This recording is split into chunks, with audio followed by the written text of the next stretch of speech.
Welcome to our channel, How the Human Brain Works. The human mind works through the complex processing of information by the brain, which receives sensory data and sends signals throughout the body to control behavior, thoughts, emotions, and consciousness. Billions of interconnected nerve cells called neurons transmit electrical and chemical signals, allowing specialized areas of the brain to perform functions like vision, movement, memory, and speech.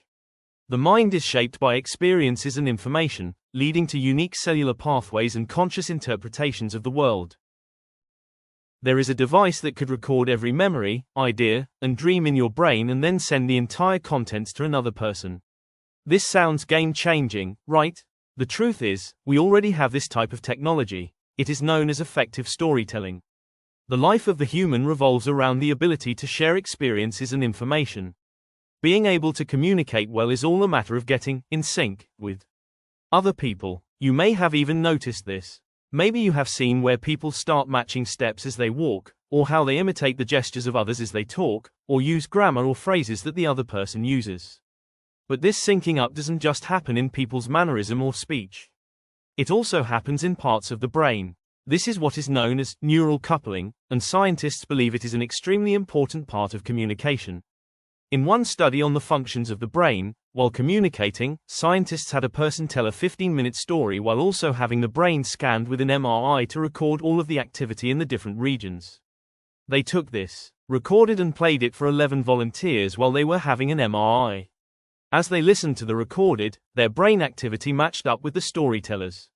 This is a great way of looking at the brain during communication, especially considering there are quite a few studies that look at the brain. This doesn't give us a good idea of what the brain does during communication because it takes more than one person to have a conversation. It also does a good job of showing that listening and talking aren't two separate activities. The neural coupling takes place in the production and comprehension parts of the listener's brain. What's even more interesting is that the firing in the brain regions happened first in the listener. That means the listener's brain is acting in anticipation of what the speaker is going to say. They were priming their self, so to speak, as what they were expecting to hear. The more accurate these predictive anticipatory responses were in the listener, the better they were able to understand the story. This means that if what the speaker says goes completely against what the person was expecting, the listener is going to be less likely to understand what is happening, or they could just stop listening altogether. In the 1930s, Sir Frederick Charles Bartlett performed some interesting experiments. Through these experiments, we have learned that listeners will fill in details about the things they are hearing. We also know that a person's memory of the speaker doesn't distinguish between the things they heard and what their brain told them. In Bartlett's studies, he had students read a folktale and then asked him to retell the story. They would end up adding some details. For example, one part of the story said, "That Indian has been hit," and some of the students would say that an Indian had been hit by an arrow, or that the Indian had been killed. They would also change some of the other unfamiliar facts. You can even test this on yourself. Pick a short story that you don't know and read it. Then, in a couple of days, record yourself retelling the story out loud. See how the two compare. The people involved in the story felt certain that their memories of the story were correct. They weren't able to tell the difference in their retelling. Why? Bartlett came to the conclusion that the mind understands things through schemas. These are mental maps that relate objects and actions to one another. Once they are learned, the scheme works kind of like a Mad Lib book or a fill-in-the-blank test. Once a person knows that the story is about Indians and canoes, their mind is going to fill in moccasins and arrows even if they weren't an original part of the story. The same can be true if you were to throw in something about samurai swords. They are going to leave out that part because it doesn't belong.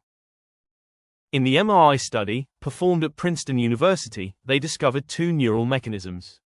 The first is during communication, sound waves coming from the speaker couples the listener's brain response with the brain response of the speaker.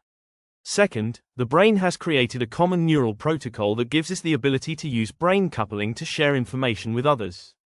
They did a second study where they took people into an fMRI scanner and scanned their brains as they were listening to or telling a real story. They looked at the similarity of the neural responses for the listeners in their auditory cortices, which is the area of the brain that process sounds. They looked at the brain scans before the stories started to get a baseline reading. At that point, the brains were all very different and not synced up. However, once the stories began, they noticed something amazing. All of the listeners' neural responses started to match up. They started to move in the same frequency to each other. This is what scientists refer to as neural entrainment, which refers to the process of the brain response to lock and align with the sounds of speech. But what drives this brain activity? The ideas that the speaker is conveying, or the sounds they are producing. They continued on with their experiment. They took recorded stories and played them backward for the listeners. This kept much of the same auditory sounds, but it got rid of the meaning. They found that this created entrainment or the neural responses of every listener but didn't go any further into the other areas of the brain. Based on this, they figured that the auditory cortex would be entrained by sounds, regardless if there was an intelligible meaning or not. Then they tried scrambling the words. This made the words comprehensible, but it sounded like a bunch of unconnected words. These words created alignment in the early language parts of the brains, but nowhere else.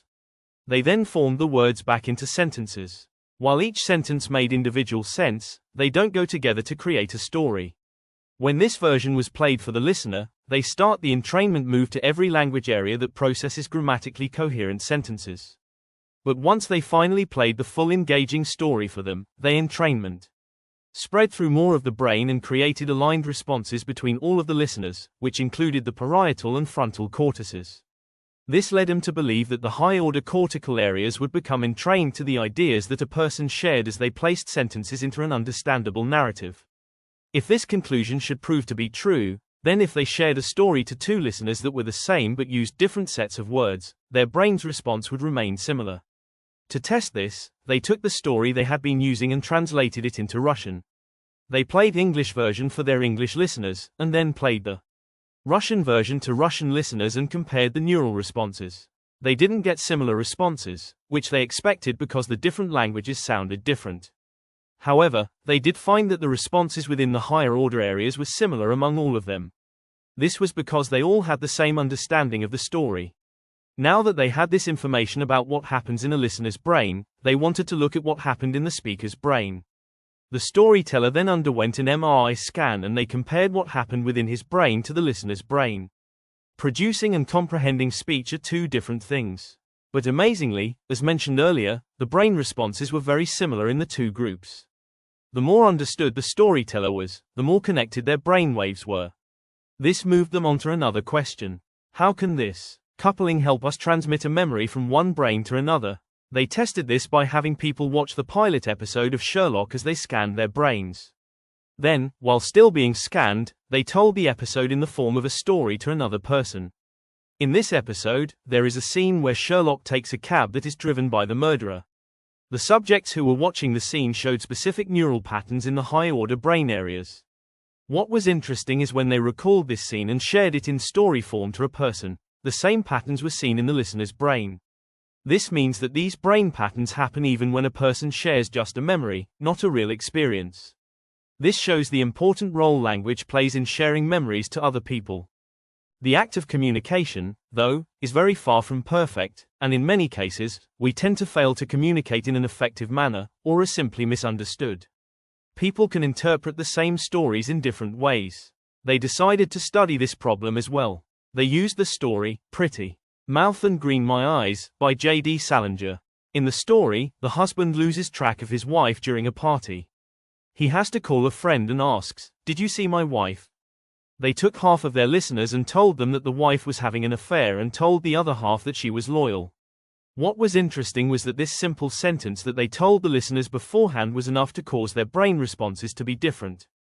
Both groups had similar brain responses to everybody in the group, but were different from the other group. This shows that there is a lot of implications in communication, considering a single sentence was enough to affect brain responses. Good communication greatly depends on the listener and speaker having common ground. The problem with communication today is that most of us live a life where we are exposed to the same perspective each day. This doesn't give us much room for common ground amongst people who are different. If we lose our common ground completely, what would we be able to do to ever communicate effectively? One way to do this is to start having real conversations with each other or actually listen to each other's viewpoints. This gives us a chance to figure out a mutual understanding. Mental health and communication. We are all humans, and as such, we all have our own problems. As much as We hate to think about it, our mental health plays into how we communicate. Stress levels, especially within families and job relationships, can create communication problems. This, and other mental health disorders can cause a person to misread or withdraw in social situations. Whether you are the one struggling or a person you are talking to is, the most common signs are misinterpreting or missing simply social cues, like facial expressions, which causes misunderstandings.